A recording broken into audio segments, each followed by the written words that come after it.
warahmatullahi wabarakatuh. Perkenalkan, nama saya Muhammad Raka Pratama dari semester 3A. Di sini saya akan melanjutkan review materi mengenai hukum pidana lanjutan oleh Ibu Profesor Dr. Hajah Heni Nuraini SHMH beserta asisten dosen Bapak Dr. Muhammad Randy Ayadayandi SHMH.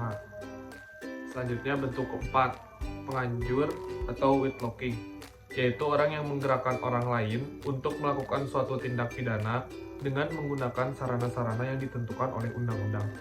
Jadi, antara penganjur dan menyuruh melakukan itu hampir sama, yaitu adanya usaha untuk menggerakkan orang lain sebagai pelaku material atau aktor materialis.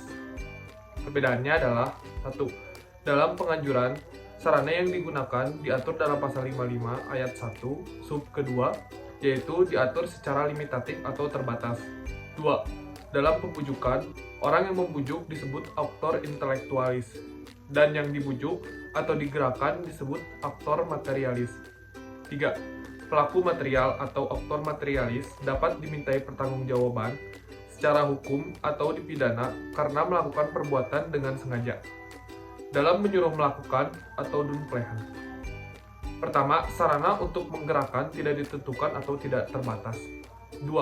Dalam menyuruh melakukan, orang yang menyuruh disebut manus domina, sedangkan orang yang disuruh disebut manus ministra.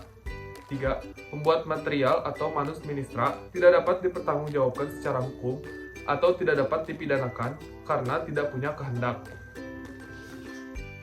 Syarat-syarat pemidanaan bagi penganjur atau penggerak. 1. Adanya kesengajaan untuk menggerakkan orang lain untuk melakukan perbuatan yang dilarang. 2. Menggerakkan atau menganjurkannya dengan daya upaya atau sarana-sarana dalam pasal 55 ayat 1 sub kedua. 3. Pembuat material tersebut dapat dipertanggungjawabkan secara hukum atau dapat dipidana. Adapun maksud dari pasal 55 ayat 1 sub kedua yaitu: 1. Untuk kepastian hukum, dan yang kedua untuk pedoman bagi hakim dalam pembuktian. Selanjutnya, bentuk kelima. Diatur dalam pasal 56 Kitab Undang-Undang Hukum Pidana, yaitu ada dua bentuk. 1. Pada saat kejahatan dilakukan, dalam hal ini tidak ditentukan bentuknya secara limitatif dalam undang-undang. 2. Sebelum kejahatan dilakukan, dalam hal ini undang-undang memberikan batasan atau limitatif, yaitu berupa memberi kesempatan, sarana, atau keterangan. Pertanggungjawaban pembantu, yaitu KUHP mengatur pidana untuk pembantuan adalah lebih ringan daripada pelaku. Misal pada pasal 57 ayat 1 dan ayat 2 yaitu: 1. Maksimum pidana pokok dikurangi sepertiga. 2. Apabila kejahatan diancam pidana mati atau seumur hidup, maka maksimum pidananya adalah 15 tahun. Pertanggungjawaban pembantu. 1. Pemidanaan untuk pembantu adalah lebih ringan dari pelaku.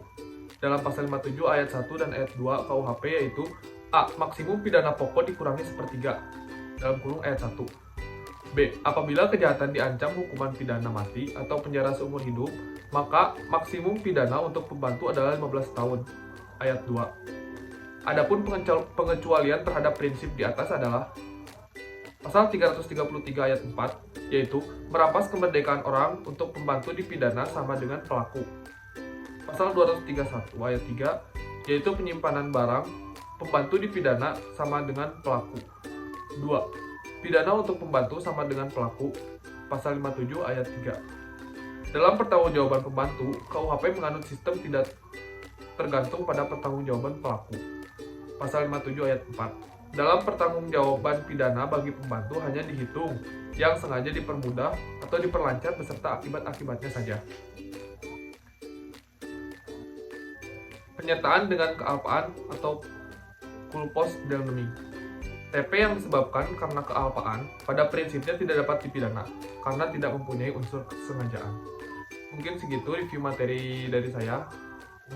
Mohon maaf apabila ada kesalahan. Wabillahi taufiq wal hidayah. Wassalamualaikum warahmatullahi wabarakatuh.